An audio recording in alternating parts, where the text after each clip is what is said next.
तो बहुत स्वागत आप सभी का एक बार फिर से MP12 की एक नई वीडियो को लेकर। आज की इस वीडियो में हम लोग उस खबर को लेकर डिस्कस करेंगे जिसकी प्रतीक्षा लंबे समय से की जा रही थी और सबसे बड़ी बात कि इस कैपेबिलिटी के बिना भारतीय वायुसेना की सबसे बड़ी फ्लीट जो कि Su-30 MKI की है वो काफी ज्यादा अधूरी थी और एयर सुपीरियरिटी के मामले में काफी ज्यादा लैग कर रही थी। तो चलिए आगे डिस्कस करते हैं क्या खबर निकल कर आई है।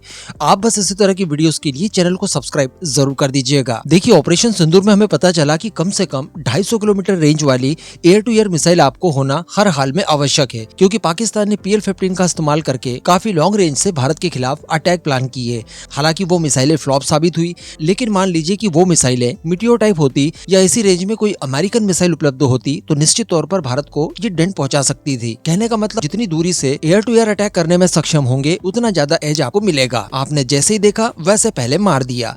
अब अगर Su-30 MKI की बात की जाए तो मैं आपको बता दूं, कुछ ही दिनों पहले इस तरह की खबर निकल कर आई है कि भारत के द्वारा तैयार की गई पहली air to air missile Astra mark 1A जो कि Su-30 MKI के साथ इंटीग्रेट थी, उसी से लैस Su-30 MKI ने कॉम्बैट एयर पेट्रोल किया था। कहने का मतलब भारत के Su-30 MKI अस्त्रा मार्क 1 मिसाइल के साथ फ्रंट लाइन में खड़े थे। कोई भी खतरा आता तो इससे निपटने के लिए वो तैयार रहते। लेकिन यहाँ पर समस्या ही इस बात की है कि अस्त्रा मार्क 1 की रेंज 110 किलोमीटर है, जो कि प्रेजेंट वॉरफेयर के लिए सूटेबल नहीं है, काफी कम मानी जाएगी। जब आप एनिमी देश के विमान के एकदम नजदीक जाकर फिर मिसाइल को फायर करेंगे, कम से कम 100 किलोमीटर तक उसके नजदीक जाना ही पड़ेगा और इतना समय आपको आज के कॉम्बैट में नहीं मिलता। इसीलिए बताया ये जा रहा है कि भारत और रूस R-37M मिसाइल की डील को लेकर काफी नजदीक पहुंच चुके हैं। जी हाँ, और बताया जा रहा है कि इसके तहत 300 की संख्या में इस मिसाइल को खरीदा जाएगा।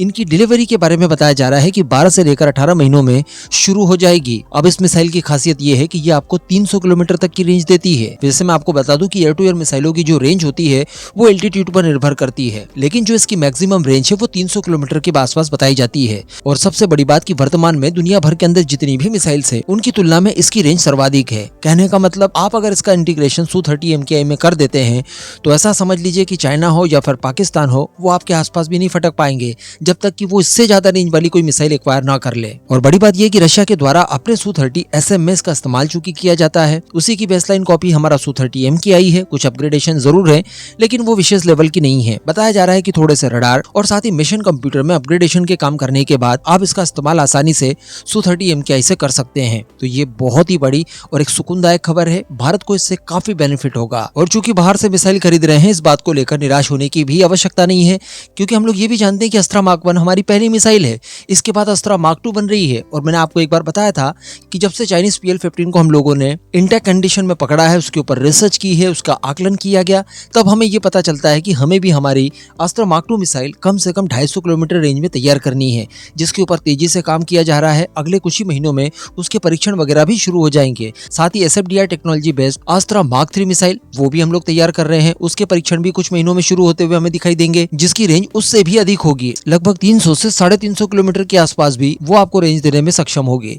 तो कहने का मतलब जब तक वो नहीं आ जाती तब तक जो गैप है उसे फुलफिल करने के लिए ये मिसाइलें हमारे लिए परफेक्ट रहेंगी।